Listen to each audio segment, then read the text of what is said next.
lovers, and welcome to the Liberty Mike podcast, broadcasting from an undisclosed location in the heart of Dixie. I am Michael, and I am here with Liberty Larry. How's it going? Doing okay. How are you? I'm better. Yeah, good. Yeah. All right, we're taking a poll now. Yeah. How many people find Liberty Larry's coughing throughout every single podcast for the last 6 years annoying? All right. Michael at thelibertymike.com. Yes, I find it annoying, or no, I don't. Okay. We'll be interested to see then. Yeah. I'm curious at this point. Yeah.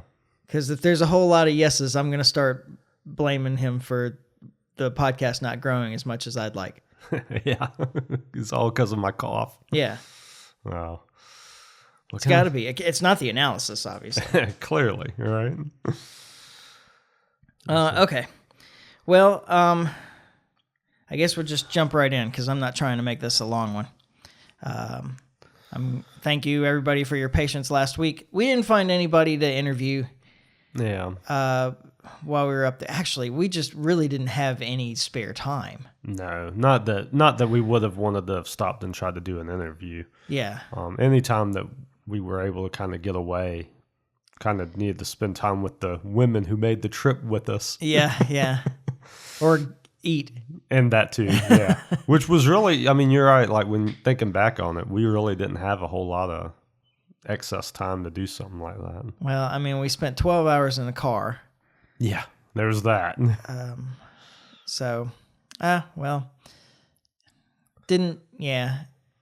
don't know that there was, the result may be an interview in the future.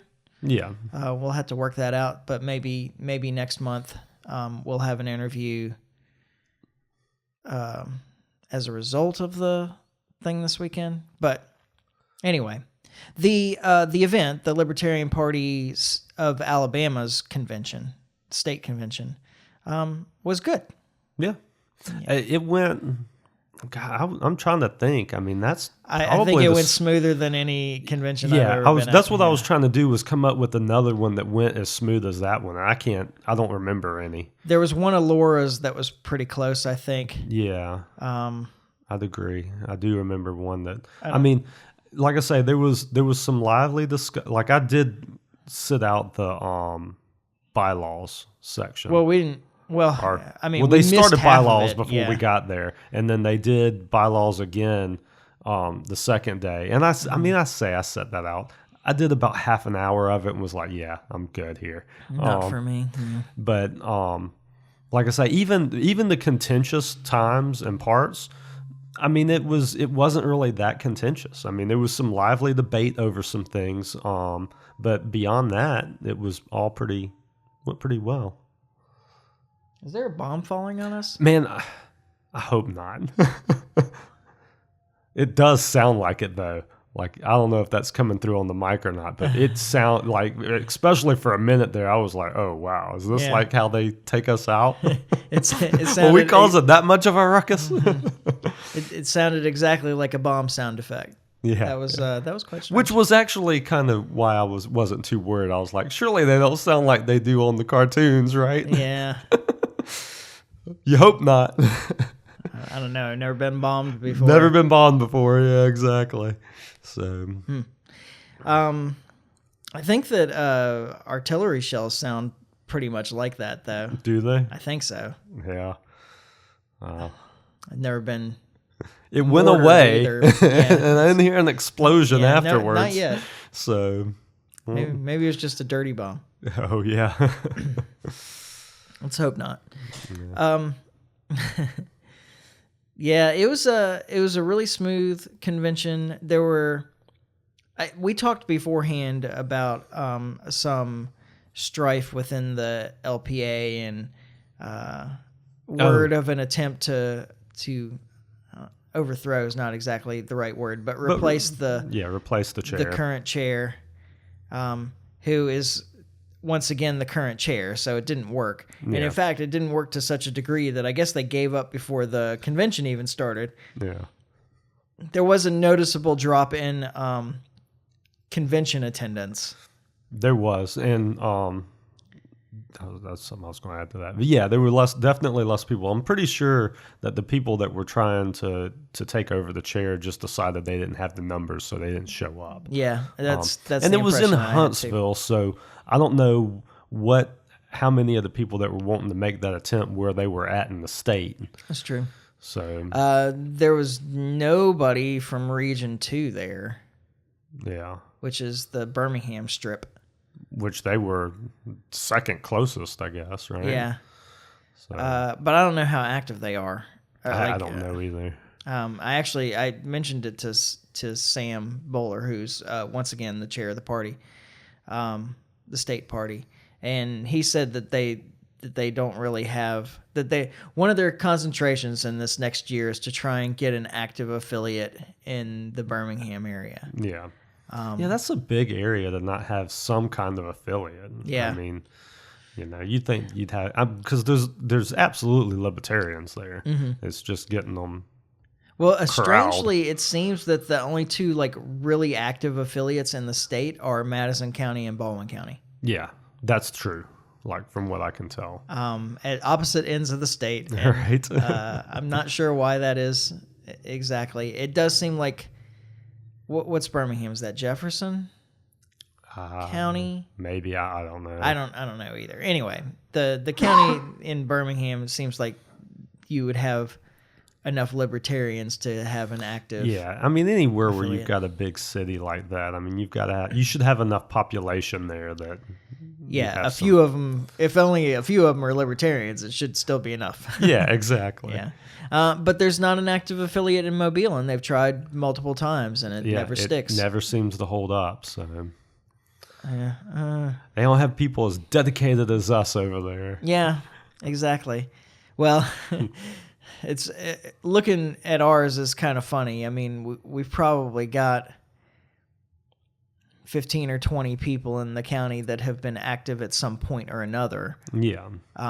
There's only about 5 or 6 people that have been consistently active during the time that I have been involved with the party. Yeah.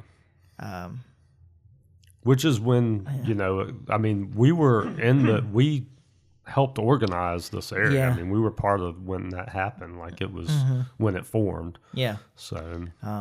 Yeah, you and I went and talked to the attorney over in Mobile who was the region rep at the time. Yeah, and he was kind of walking us through how to form the county party. But we didn't end up doing that. Laura did that. Well, it turned out when we reached out to him about the same time Laura did. Okay. And Laura really followed took through. Yeah, she took it by the horns and did it. Yeah. So she deserves all the credit there. That's probably a good thing because it would have taken us 2 years. Yeah. At best. Yeah. Agreed. So the state now has something of a platform. There was an interesting discussion about that. The state has just deferred to the national party up until a couple of years ago. There was a decision made that the state should have its own platform. Yeah. That would focus more on issues that are important to people that live in Alabama, which I think was a smart move. Some people took some time and wrote a very extensive, very well-written document to be the platform. Yep. And were probably horribly disappointed with the response that it got. Although, I mean, they had people on. This is where some of the vigorous debate went on. Yeah. There were essentially 2 sides to it, which is some people felt like all the detail and examples were good and wanted to add more even. And some people said the less detail you have, the better. Yeah. Now, I was thinking about this a lot. I really enjoy the platform stuff. I think it's part of the reason I do this podcast, actually, is that I like explaining to people what our principles are, what our stances are on various issues, and our policy positions. Love this kind of discussion. Yeah. And I feel like if I had been on the committee that was putting together the platform, I probably would have fallen right into that and been adding more and more examples and details and specifics and so forth. Yeah.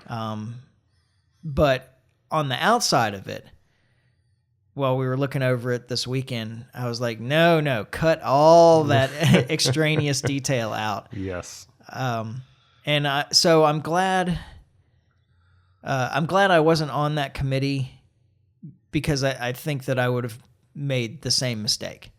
Yeah. Well, what I consider a mistake. Yeah. Having looked at it from the other side. Yeah. So maybe we'll trim it down a little bit. One thing that I found interesting is there were some people that ran, I guess it's just the discussion of what a platform is supposed to do anyway. Yeah. There were people that wanted to cut it way down. It was 19 pages or something like that. I think so, yeah. And somebody made the argument that I may have these flipped, but it was like the Democrat Party's platform was like 90 pages and the Republican Party's platform was like 65 or something like that. 70, something like that. Yeah. Either way, way larger than what we were putting forth. Yeah, and the national platform was bigger than ours too. Like the Libertarian Party's national platform was longer than ours too, but not by a lot. Yeah. And I think that that's irrelevant. Yeah. I thought that was a strange argument to make at the time. It's kind of like when discussions of lockdowns were going on and people were like, well, China locked down and they limited the infection severely. It's like, I don't want to be like China. Yeah, this is really probably not the example that you want to use. Yeah. I don't want to be like the Republican Party or the Democrat Party. We are Yeah, different and we want to be. Yeah, we're our own thing. Mm-hmm. So I thought that was a weird discussion, but the real answer that I was thinking at the time was, yeah, and nobody's read either of those platforms either. Yeah, exactly. But the difference is that they assume wrongly that they know what those parties stand for, probably in the same way that they assume wrongly what we stand for. Yeah. And they'll never find out from the Republicans or the Democrats by reading that platform. We want a simple, direct platform that they might actually read. Yeah. But the truth is that the platform isn't for outsiders, and somebody was talking about, well, candidates need the platform so that they have something to point to when they get pressed in public, and they can say, well, look at our state platform. This is our position on this particular policy, and even to that, I thought, well, no, that's not quite right. Like, you want an outline of the political philosophy behind your policy decisions, and very like a very general explanation of what, like from a 10,000 foot view, the policy is, but what you think the policy should be, maybe. But you don't want a whole lot of specifics because of the problem that we've run into, for example, with the Constitution. Yeah. Where they went ahead and listed specific rights that they wanted to protect. And even though there's the 9th and 10th Amendments in there that say that this isn't an exhaustive list, rights are protected that aren't enumerated in this document, etc. Yeah. People take the approach, especially when you get into the judicial system and so forth, that if it's not listed, it's not protected. Exactly. So the only things that are protected are the things that are listed, even though you made it very clear that this wasn't an exhaustive list, that there are other things that fall under the same categories, and these are just examples. But if it's not listed, then it's not a part of it. Then it gets lost. Yeah. But if you don't list anything, then you can't make that argument. Yeah, absolutely. And I guess that there would still be people that would say, well, just because you said that everybody retains the right to make their own decisions about their lives, since you didn't list any examples, obviously that means that nothing is actually protected. Yeah. I'm sure there's a lot of idiots out there. Yeah, that would make that argument. But you make the argument, that kind of argument, a lot easier if you list a few examples. Yeah. Well, and the candidates should have their own platforms anyway. Yeah, and that's what it comes down to in the end, is actually if you start listing things, then you're restricting the candidates. You're not helping them. Exactly. So I don't think that the platform is really for candidates either. I think the platform is for new libertarians. Well, and what somebody brought this up when we were debating it, and I thought it was actually a good point is that nobody goes through and reads that whole platform. No, like that's no. not what people. But a lot of new libertarians will look through that platform to find their pet issue. So like if marijuana, What is the libertarian policy on blah blah blah? yeah, particular like the one that jumps out at me is marijuana legalization. Like Yeah. I mean, obviously we know where libertarians stand on that, but a new libertarian may wonder, and that's where they would go to find that information. Yeah. And so that's how it really should be treated as a document that people can reference when they're coming into the party to know kind of how their pet issues are represented. So Yeah. It was an interesting discussion, though. I'm glad that we have a platform. I think that there was too much focus on things that are bigger than Alabama and not enough focus on things that are Alabama issues. Absolutely. Not that there weren't Alabama issues in there. There absolutely were. There was a lot of stuff about private livestock ownership and things like that mattered to people here. But there were also a lot of issues that are national issues. The gardening one was the one that I appreciated a lot. Like which one? The one about the being able to garden in your yard. Oh yeah, yeah. Like I say, that's something that Backyard chickens and those kind of things. I mean that's that's an Alabama thing right there. Let me tell you. I did appreciate. I'm pretty sure it was in the platform. Now I'm thinking it might have just been something that came up like tangentially. But I'm pretty sure in the platform there was a comment that we support the Defend the Guard legislation. I don't remember if it came up or not, or when it came up. I don't remember. I think context. That there was a part of it in there. Maybe surely, it was just something that I was reading through. That should have been in there. It may not have came up because there was a lot of stuff that we just didn't get to because of time. Yeah. So there was a point where I went back down there. And I was in the room for like 15 minutes and voted on 3 planks and left. Oh, really? Something like that. But it was a good time. I had a really nice time up there. I thought it was a very smooth convention. I regret that I didn't get to spend much time talking to some people that I really only see at these events and like talking to. Absolutely. So, I regret that I'm glad we got to hang out with Matt some. I was surprised to see him up there. Yeah. Glad he was there. I am disappointed that I didn't get to spend more time talking to Elijah. I'm disappointed that I didn't get to spend more time talking to Noah specifically. And there were a few other people in the room that I usually enjoy like sitting down and having a good discussion with that I didn't really get much opportunity to. It's fun because particularly those two that you mentioned, like they've spent a lot of time thinking about these things. And that's why it's just so much fun to interact with them because like they've hashed this out as much as we have. Yeah. Exactly. So it was a good group of people. I'm glad that there's still enough active people. I hope that we get twice as many people at the next one. Yeah, I'm hoping that a lot of the next one should be in our area. Yeah, which means it's a pain in the ass for all the people up in North Alabama. Sorry, guys, that's how it works. I just hope we're trading. I just hope they make the trip, man. Yeah, like I say. Yeah, I do too. Anything else that stood out to you particularly? I mean, not a whole lot. I mean, I know you didn't listen to Chase's speech. No. But I did. So Chase Oliver was one of the keynote speakers. And for those that don't know, he was the Libertarian Party's presidential candidate in 2024. Yeah. And overall, he gave a pretty good speech. There were a few moments where I was kind of and didn't. He said some things I didn't care for. Just talking about the parts of the party that supported Trump and that type of thing. And I get him being upset about that, considering he was the one that we kind of abandoned there. Yeah. So I get there being some sour grapes. I voted for him. I don't know what you're talking about. Well, I didn't. So that kind of felt pointed at me. I wasn't thrilled about voting for him, but I was happier about that than anybody else on the ticket. Yeah. But overall, he gave a pretty good speech. I mean, he didn't dwell on any of that. Like, I mean, and he said in the speech that he's sticking around. He's not just going to disappear and go away. Which, well, good. He's a good speaker. I've seen him speak a few times. He's he's a good speaker.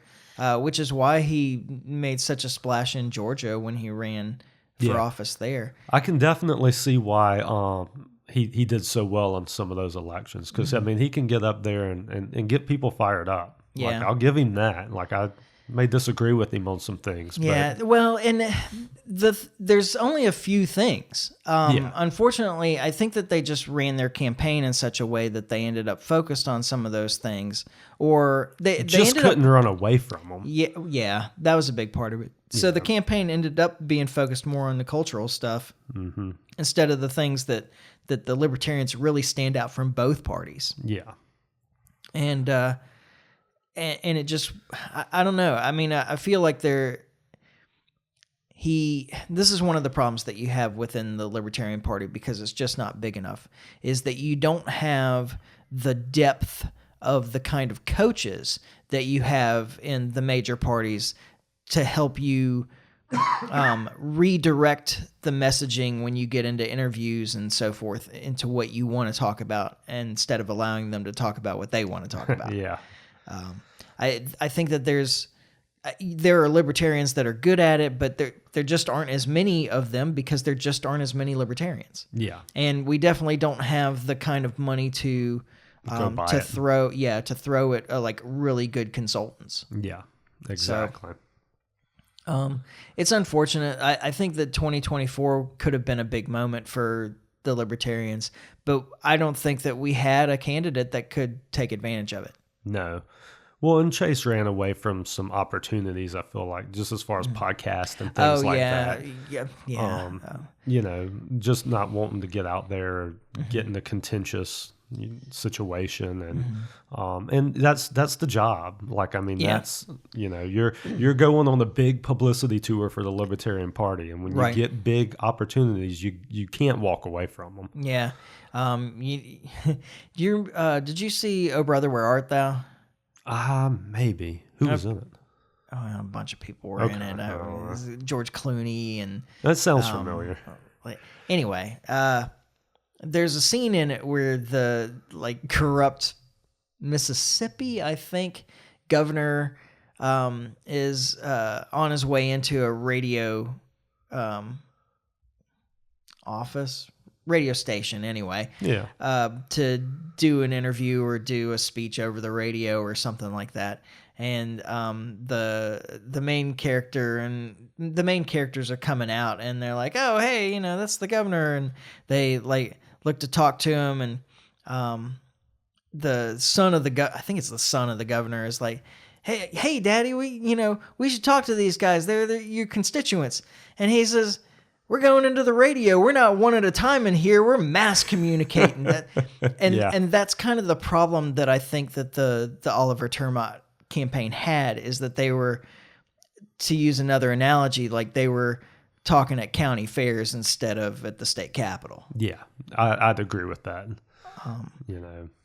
And part of it is just a limitation because we are a small party. Like, you don't get the same kind of invites, but there were some of those available where they could have talk to a much larger audience that they didn't take advantage of. Exactly.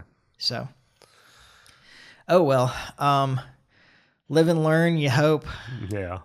Maybe next time we'll do better. Yeah. I hope next time we just have better candidate. I hope next time we have a better candidate pool. Well, I hope the big thing I want next time is a candidate that the whole party can get around. Yeah, that'll never happen. I feel like there's people out there. I mean, Spike, just as an example, I feel like the party would really gravitate. He's not really either side, and he's done a good job of marketing himself to all sides of the party. Well, and we need somebody that does that. Yeah. And now's the time to start building that coalition. I don't know who that person would be. But we need somebody that is marketing theirself right now to all sides to bring them together, because that's the only way we're going to have. And we've had that before. Sure. But a lot has changed. A lot has changed. And in fact, there was a candidate that I think could have been that in this last election, but it was completely rejected by one side, even though. Yeah. And that was the vice presidential candidate, who was also the other speaker at our convention this weekend, Mike Termont. Yeah. he would have been totally acceptable, I think, to For both sides. Yeah, Yeah. but there was one side at least, because Chase didn't really have a side. I mean, there was a side that was for Chase, but it was a small percentage. Yeah. I was at the convention where we selected the guy. He had a small percentage of the vote to begin with. Yeah. And as other candidates were eliminated, he got more and more votes. Whereas the Mises Caucus candidate pretty much had the same number of votes the whole time. Yeah. And the Mises Caucus had an opportunity to throw their support behind Mike Termott, who I think would have been a really acceptable candidate. I mean, had some issues with him, but a whole lot better than Chase Oliver. And frankly, I thought he was better than Rechtenwald too. Yeah, yeah. And I know this is inside baseball for some of you guys, but they refused. It was my way or the highway kind of attitude, and they still have that attitude, which has alienated them in the party somewhat. Yeah. In a party that they came in and took by storm in 2022. Yeah. Which wasn't that long ago. No, it really wasn't. But then there's this like sour grapes approach about, well, we didn't get our way, and so, we're not playing the game that I wanted to play, so I'm taking my ball and I'm going home. Yeah. Wow. Oh, well. Then nobody gets to have fun. Right. Exactly. And I guess to some people that's more acceptable. Termott's speech was strange. I don't think that it was a bad speech. I don't think that it was the right time. He gave this kind of gloomy, like doom and gloom, fire and brimstone kind of speech at our awards dinner. Yeah, it was. And so I just don't think that it fit the occasion very well. And he talked about some important things about, concerns about the future of this nation and the future of politics and this nation that are completely legitimate, absolutely worth talking about. Yeah. But I would have, if I had been in his position and known that I was speaking at an awards dinner, I would have probably picked a more optimistic topic. Yeah. Either that or at least closed it out a little brighter or something. Because it kind of, to me at least, it kind of had that tone like throughout. Like it never, like it's one, you kind of, to me at least, what you want to do is you want to start there but end up somewhere good. Right. And, which I get it, because it is, like, all the things he was talking about was super important and real. Talking about our involvement in overseas conflict, talking about our financial, like our future financial ruin, like poor money management by the government. The AI thing was kind of weird. It was like mentioned and then forgotten. What was the other thing? There was one other major issue that he said was a real concern. I can't remember now. And I agreed with it at the time. Now I can't think of what it was. Yeah. But it was a good speech. It just didn't seem appropriate for the occasion. Well, and he did talk about how everybody had to get involved. And, sure. That recognizing these people is great, but we need more of these people. Yeah. But it's like telling the Zoomers now that they need to get involved and create a better world when you've been telling them their whole lives that the world was going to end by 2035. Right. It's hard to get people motivated when you told them that it's all a waste. Exactly. Or Dave Smith always talks about, one of the worst things that you can do to a group of people. He's talking specifically about the black community in the United States, is tell them their whole lives that nothing that they do will matter, that the system's against them, that they're going to fail no matter what. Yeah. Well, that's pretty demotivating. Like, there's not a lot of people that listen to that and say, well, I'm going to prove that system wrong. Yeah. Most people are like, well, I'm not going to waste my time with the effort then. Exactly. Why should I even bother? I didn't feel uplifted at the end of that speech. I didn't feel like, I really ought to get more involved. I felt like, wow, am I really wasting my time with this? Oh, well. All in all, like I said, it was a good convention. I had a nice time there. It was a good group of people there, and I feel like we accomplished a lot for us. Yeah. Especially. Right.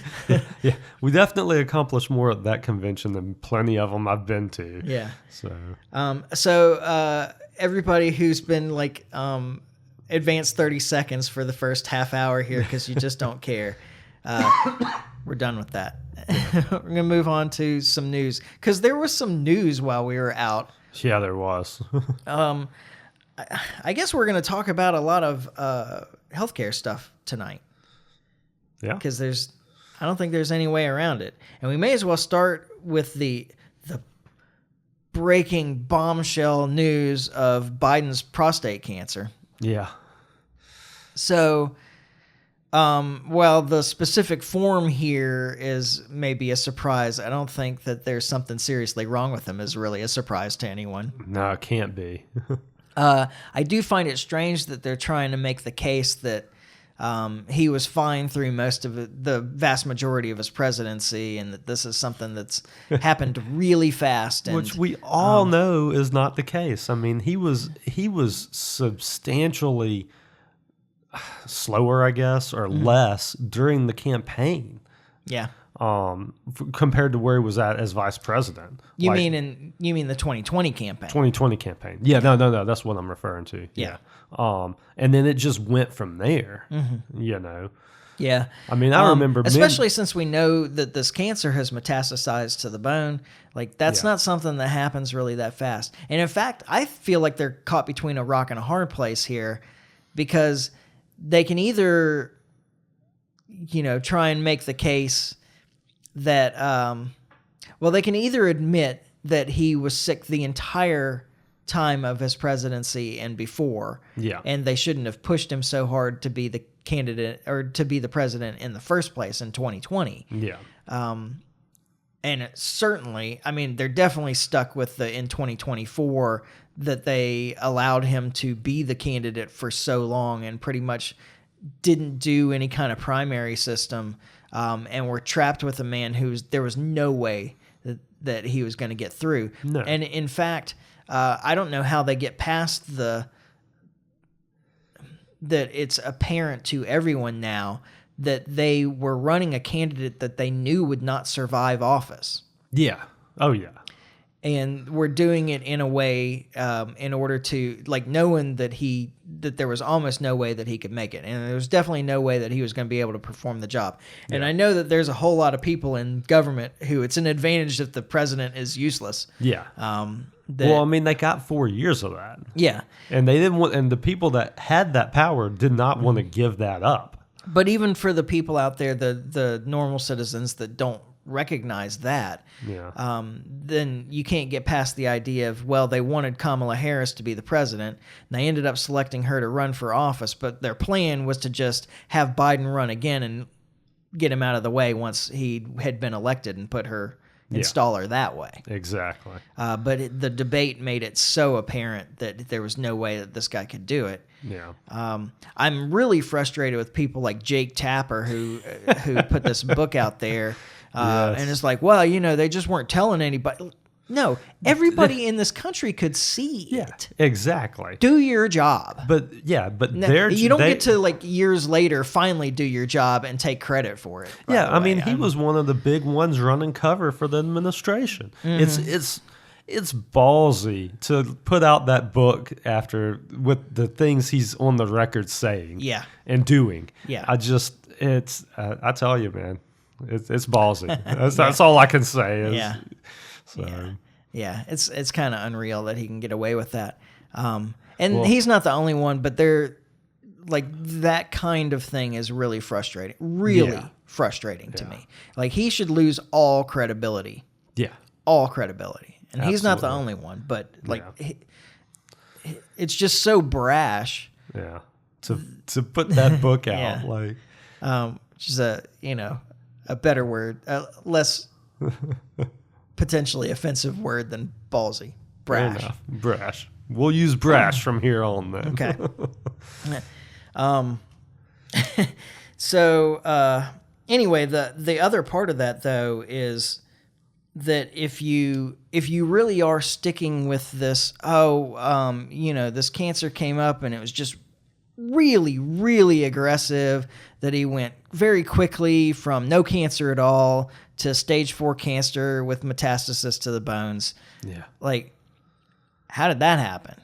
I mean, I don't know how you get through explaining that without talking about the experimental gene therapy that everybody was given and Biden took I don't know how many times. Exactly. I hope you all know what I'm talking about, because I don't want to get you don't want to get the another podcast erased from YouTube. Yeah. Who's the only one that really does that to us. But yeah, this idea of the turbo cancers, like, this is new. Yeah. And it has been at least suggested by some people generally outside of the mainstream that it might be related to a certain experimental gene therapy that was given to an awful lot of people. Yeah. And forced upon an awful lot of people. Yeah. That man in particular tried to take my job away for not getting it. Yeah. Yeah. I mean, just saying. So how do you avoid talking about that then, if you're going to maintain this turbo cancer? I don't know. Yeah. This is a very strange situation. Yeah. I mean, they had to, the doctors had to know, as far as like the White House, because he has routine or regular physicals and things like that. Yeah, that would absolutely shown up in a blood test. Yeah, so they had to know. Mm-hmm. I don't know. There's no good. It definitely angle. Can't have been new since he left office. There's no way that it could move this fast. Yeah, even with the therapy, even with the gene therapy. Yeah, exactly. I mean, I'm not a physician. I guess I could be wrong, but everything that I have known about these forms of cancer would suggest that it took more than 4 months for us to get to this stage. To get to the bones, come on, right? So, speaking of the gene therapy, RFKJ announced that it is no longer being recommended to healthy children. Yep. That seems like common sense, but yeah, even at the height of things, most people weren't giving it to their kids. No. I will say this though: the media was pushing it as far as I just remember so vividly during that time, like them doing interviews with families and parents and being like, oh, I just really need this for my child, for my son, my daughter, whoever it was. Yeah. And just, I remember watching those interviews, like, you are like the smallest minority. Yeah. Like the tiniest amount of people believe what are in the, even if you're being genuine, like there's so few of you. How hard did they have to look to find you? Yeah. Well, not that hard, actually. And it's been a long time since I looked at those statistics, but I want to say that that something like 15% of parents were having given the vaccine to their kids. Yeah. And that's 1 in 6. Yeah, that's more than I would have thought. We're in a bit of a bubble down here, though. Mm-hmm. So we're not everywhere. Yeah. It was different down here. Yeah.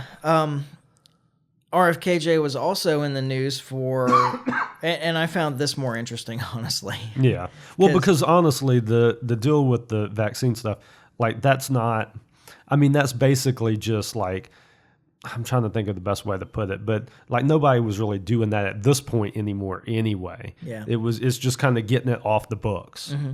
Oh, well, speaking of getting it off the books, I'm going to change gears here a little bit. All right. Because another interesting piece of news related to the COVID vaccines is that Ursula von der Leyen, who leads the EU, she negotiated the deals with the pharma companies to get the vaccine for the EU. Yeah. And there have been some suggestions that it was a corrupt process and that, some people got rich off of that in some various ways. And I don't know, a number of things, a lot of corruption allegations anyway around this process. Yeah. And it just so happens that her text messages with the pharma CEOs related to, well, I shouldn't say related to, although that was part of it. Her text messages with the pharma CEOs while this negotiating was going on have been lost. Really? Yep. They're just lost. There's routine deletions. They don't. Oh yeah. Keep that kind of thing. That's unimportant. So a question I would have as far as that goes. So they've been deleted from her end. I wonder if any of those CEOs or any of those, because you can't delete them from both ends, right? Like if you send me a text message, like it's on my phone until I delete it. They're like not in the system anymore, though. It's not like they're just looking at her phone. Okay. That's interesting. Yeah. Like how does that happen? Oh, it's just routine deletions. It's just a thing that they do. You know? That's wild. So they claim. I'd be interested to know a little more of the technical on that, because I just can't imagine a situation, like I say, providing they're using the same types of systems we use, that like you send me a text message and then I go on my phone and I can't find those messages anymore. Who's your provider? AT&T. All right. I would suggest that both AT&T and T-Mobile have records of that message. They have to. Like they have to have that. Like it can't just be gone. But no, well, that's what they claim. Yeah. Oh, that's a convenient thing to claim is all I can say. Yeah. Which is why I thought it was worth pointing out. Oh, absolutely. But the other bit of RFKJ's news was him suggesting that I guess the way it's been presented is that he suggested that you don't listen to experts. That expertise doesn't matter. Yeah. Of course, that's not what he said. No. He said the same thing that we've been saying on this podcast. This is actually one of my pet issues that I talk about and have written about all the time. His statement was that that science doesn't rely on the opinions of experts. The systems that rely on the opinions of experts are a religion. Yeah. Science relies on fact, data, investigation, experiment, repeatable experiment. Yeah. That's what he was talking about. And he was saying he said, I'm not telling you should take medical advice from somebody who's not a physician. What I suggest is that you familiarize yourself with the data and go do your own investigation and have that be a part of your decision making.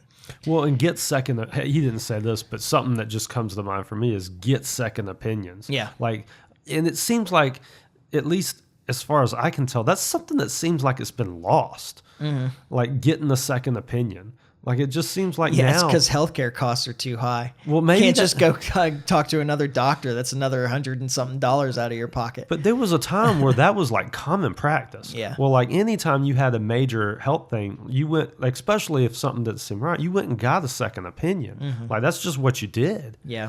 And that just feels like it's been lost. Mm-hmm. So. Yeah. He never suggested that expertise doesn't matter. Yeah. And that's a ridiculous statement, obviously, anyway. If you're going and you're doing your own research, you're reading the opinions of experts. Yeah. That's who you're going to look at. The thing is that there are very, very few issues, maybe none, but I don't want to say never because... Never say never. Yeah. Where there is a real consensus in science. Yeah. I mean, there's a consensus in the sense of a particular observable event occurs, but the explanation for it is where you have a lot of debate. Yeah. In fact, just to use the worst possible example here to upset some members of our audience, I'm sure, climate change. Yeah. There's not really any debate about whether climate's changing. That's not what the debate is. Yeah. Like, climate deniers is a ridiculous statement. There aren't people that are saying that the climate doesn't... There aren't scientists out there saying that the climate doesn't change. Yeah. There are, however, scientists out there saying that we are not the cause of climate change. Yeah. And that there's nothing that we can do about it. Yeah. It's the mechanics, the mechanism of climate change that is debatable, that there's not a strong consensus on. Yeah. The question of whether there is climate change isn't much of a question. Yeah. In the same way that, 2 centuries ago, not quite, I guess a century and a half ago, there wasn't really a whole lot of debate about whether species changed over time. Yeah. Like, it's observable. Like you can see it all over the place. Yeah. People bred dogs and birds, and Yeah. you can actively seek a particular, and of course people had been breeding specific variations of cereals, of crop plants for a very long time. Yeah. Millennia. And so people knew that species could change over time. Yeah. And in fact, all of our crop plants started with a wild ancestor that wasn't that productive. Yeah. So that wasn't really a debate. It was how it happened that was the debate. Yeah. Everything from, well, God makes it happen, to the animals want to achieve something, the kind of Lamarckian idea that they, which actually isn't as wrong as it has, as the caricature that's presented. I guess I won't get onto that. Anyway, all the way to Darwin's descent with modification. Yeah. And natural selection. So, and now those things are fairly accepted, but there's still some debate about that. The problem with the debate, of course, is that the evidence, the data, the predictions of what would be found in the fossil record and what might happen in the future have mostly played out to be correct. Yeah. But, of course, my favorite example is gravity. We call it the law of gravity. Yeah. But once we discovered the way physics acts on the smallest things in the world, Yeah. We started to find that, like, the way we understand gravity doesn't seem to work under those conditions. with any of that. Yeah. And so there's had to be a reevaluation. And probably the answer is that God holds us to the earth. that's not what I was going to say. I was going to say that that Newtonian gravity is incomplete, at least. Okay. Yeah. Yeah. All right. Well, you believe what you want. I'll believe what I want. Okay, we can agree to disagree. I guess so. Yeah. But quantum mechanics threw a bunch of problems out there. Yeah. And well, nothing's ever settled in science. Yeah. I mean, there's always people. Even the most settled things, people are out there actively trying to unsettle. Yeah, because that's exactly how science proceeds. Absolutely. Science is not a collection of facts. Science is a process through which alternative ideas, alternative explanations are rejected. Yeah. I'm not even going to say evaluated, but rejected. Yeah. The whole point of science proceeds through failure. Absolutely. Yeah. And so there's nothing ever proven. You just fail to disprove. Exactly. And if you fail to disprove long enough, it becomes generally accepted. Yeah. Anyway, I thought that was an important point that he was making in front of people, and I'm glad that he said it out there. But the reaction to it has been, well, because there's a subset of people out there, particularly ones that are in high power, that don't want you to look at science that way. Yeah. They're using science as a tool to manipulate people, and it makes it harder to manipulate people when you got RFKs out there saying stuff like that. Yeah. Well, there's also a vested interest in those people that are considered to be the experts to hang on to that influence. Exactly. There's that too. And when it comes to experts, you can find experts to argue either side of any argument all the time. I mean, you see this in court all the time, where both sides bring in their own experts. Yeah. You know? Yeah, exactly. I thought you were going to talk about the attorneys, and I was going to say, well, yeah, that's because the rule of law is a myth. Yeah. No. I'm talking about the experts that they bring in. Yeah, absolutely. Expert witnesses. Both sides have their own expert witnesses that have alternative explanations for the facts as presented. Exactly. Yeah. So. Yeah, that's an important point. Probably what should have been our biggest topic here is Trump's drug prices orders. Yeah. So that was a couple of. I mean, I know we hadn't recorded since then, but has anything changed with that since it's went into? I mean, has it went into effect yet? Nothing's changed to my knowledge. Okay. there's definitely two sides to this. There is a price fixing side to it. Yeah. That's terrible. It's a terrible idea. Price fixing never works. All you end up with is shortages. Yeah. If you price fix. Well, yeah. If you price fix too low, then you end up with shortages. If you price fix too high, then nobody buys the product. Yeah. Yeah. You either have There's only one way to come up with a price for something, and that's the market. Yeah. You end up with shortages one way or the other. You either end up with shortages at the distributor level, or you end up with shortages at the consumer level. Yeah. When you price fix. And if you don't end up with that, then you didn't need to price fix if you find the market price, yeah. The market could have done that just as well. You don't need the price fixing. Exactly. But there is another side of it that is a market-based solution that I appreciate and I think should be pointed out, which is that he's opened up for some of these pharmaceuticals that if the price in the U.S. doesn't meet the trade standards for most favored nation, I mean, there's a whole bunch of technicality in there about that. But that you can purchase it from overseas. Yeah. Well, that's like a legit free market solution. Yes. I mean, if they've got my cheap Viagra over in Mexico, I can just order it straight from Mexico and get going. Exactly. So there are a number of drugs that are obscenely expensive in this country.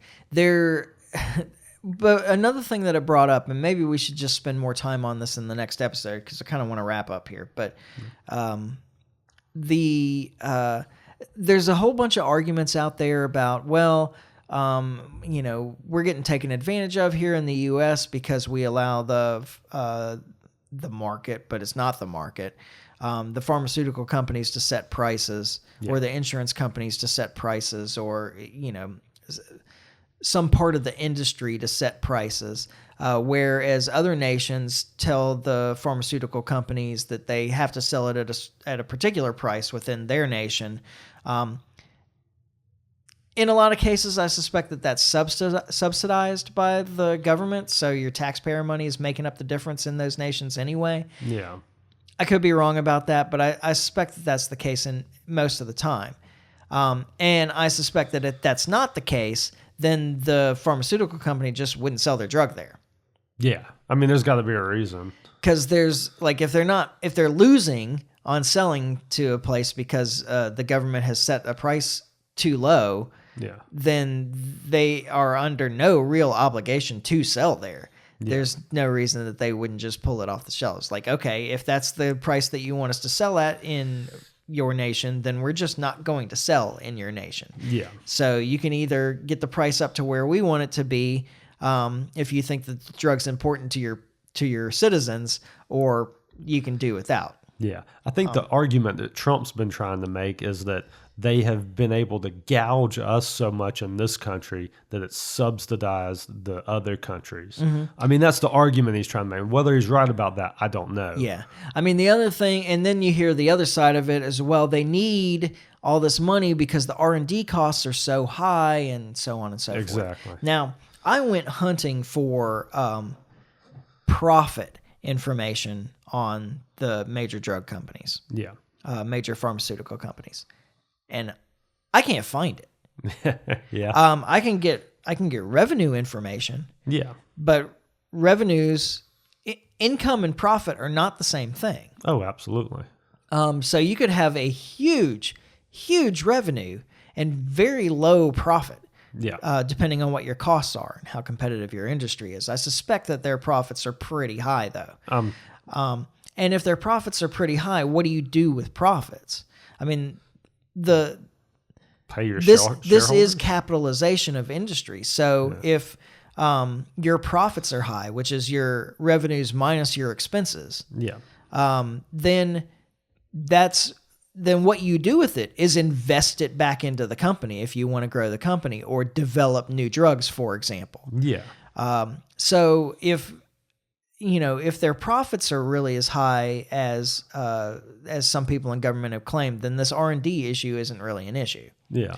And if their profits are much lower than that, then they couldn't afford to sell at even lower, like significantly lower costs in other nations. I figure they have to be profiting in their sales everywhere that they're making sales. I'm sure that they are. And so I think that both sides are arguing fallaciously. Yeah. And of course, the answer to the whole thing is to break down all barriers and let them function under a free market system. Yeah. That fixes all the problems. Yeah. I mean, that also not be means perfect, removing patents. Yeah. Yeah. Of course, the way the pharmaceutical system works is that they can repatent it at the end of the existing patent if it can be used to treat any other symptoms or disease or whatever. Yeah.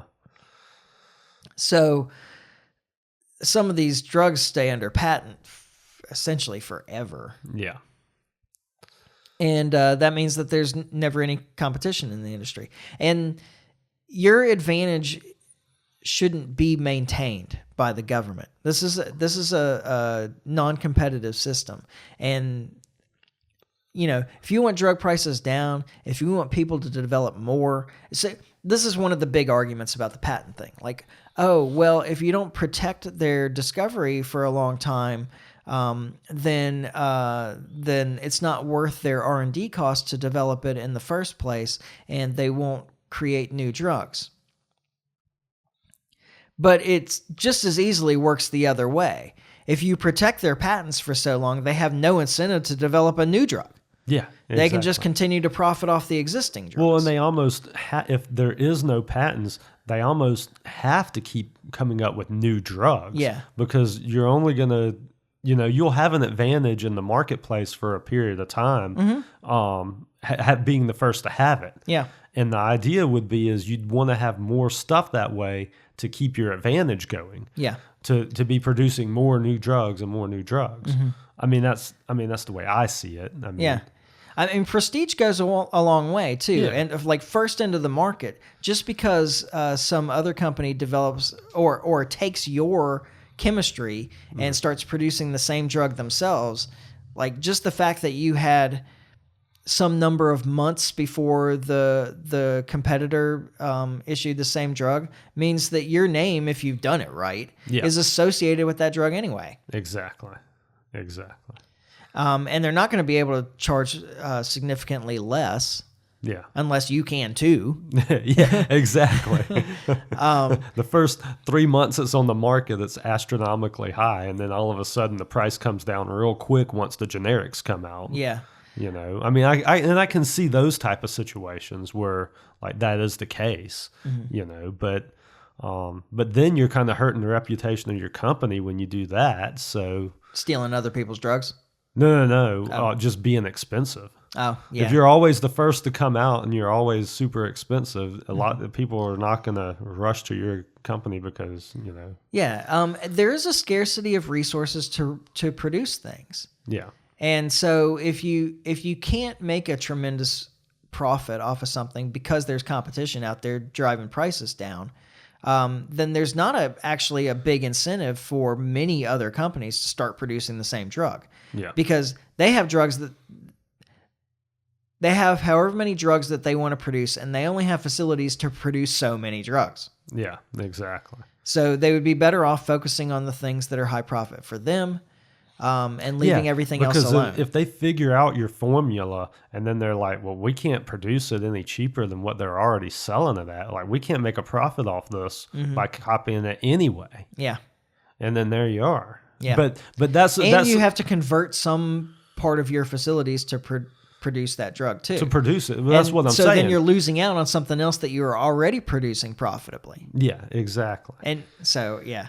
That's providing that company one like markets it and sells it at a decent price, right? But once again, all of this is inserting competition that doesn't really exist right now. Yeah, not in the same way as what we're proposing, at least. Somebody took a lot of time in researching and developing 4K TVs. Yeah. All right. And the first company, I don't know who it was, but the first company that came out with 4K TVs, when I do remember when 4K TVs first came out, they were astronomical. Yeah, I remember that. Incredibly expensive. Other companies learned how to produce the same product or at least close enough. Prices came down dramatically. People didn't just these companies didn't just stop producing 4K TVs, and I promise you, they didn't stop trying to develop 8K TVs or whatever's next. Whatever's next, yeah. So the idea that they would function any differently in the pharmaceutical market is just ridiculous. And we live in a time now where TVs are basically disposable. Yeah. Like, when was the last time you called the TV repairman? Yeah, I have repaired a couple of TVs. Yeah, yourself. Yeah. But no, you're right. It's not worthwhile. Yeah. I remember when this is just kind of a funny story. We can wrap up with this. I remember when I bought my first flat screen TV. Yeah. And I'd had the cathode ray tube TVs my whole life. Yeah. That's how old I am. Yeah. And I remember when my last CRT TV broke. Yeah. And it had broken before. I tried to fix it. I couldn't fix it. I was like, to hell with it. I'll just get a new TV. Yeah. And I bought a much bigger flat screen TV because they were pretty inexpensive. Yeah. Like, I was surprised at how much TV I could get for like $350 or something like that at the time. Yeah. And so I get this giant TV though, and I asked the sales guy, I was like, can I get some help getting this out to my car? Yeah. Because I'd had cathode ray tube TVs my whole life. Yeah. And for those of you that have never tried to pick one of those up, Yeah. even small ones are really heavy. Oh, yeah. And he was like, well, yeah, we can get you help, but the thing only weighs about 40 pounds. And I was like, what? And I went and, grabbed both ends of it and picked it up. And I was like, oh, yeah, no, never mind. I'm sorry. I had no idea how light it would be. Did not expect this to be not heavy, right? Yeah. Gosh, good times. We moved into a house when I was living in Atlanta that had a driveway that was like a 30-degree grade. And Atlanta has a couple of ice storms a year, and we happen to be moving the weekend of an ice storm. Oh, no. And so we got to this new house, and the driveway at a 30-degree grade was a sheet of ice. Oh, man. So I had to be very careful, get yourself set, pick things up, carry them into the house carefully. Well, so the TV was mine. It was a old big cathode ray tube TV. Oh, yeah. And so I got my feet set next to my car, and I picked it up and I started to slide down the driveway. And I didn't know what to do because I'd already slid past where I could just drop it back onto the seat. Yeah. Because that happened really fast. All right. And I was like, somebody catch me, help grab me or something. Oh, man. Good times. Oh, yeah. And then one of my roommate's girlfriends had decided, she would fix this problem. So she was heating up water on the stove and then pouring it onto the driveway. No. No, what are you doing? It's just going to freeze again. You're just adding more ice. Have you never seen the Zamboni? You're right.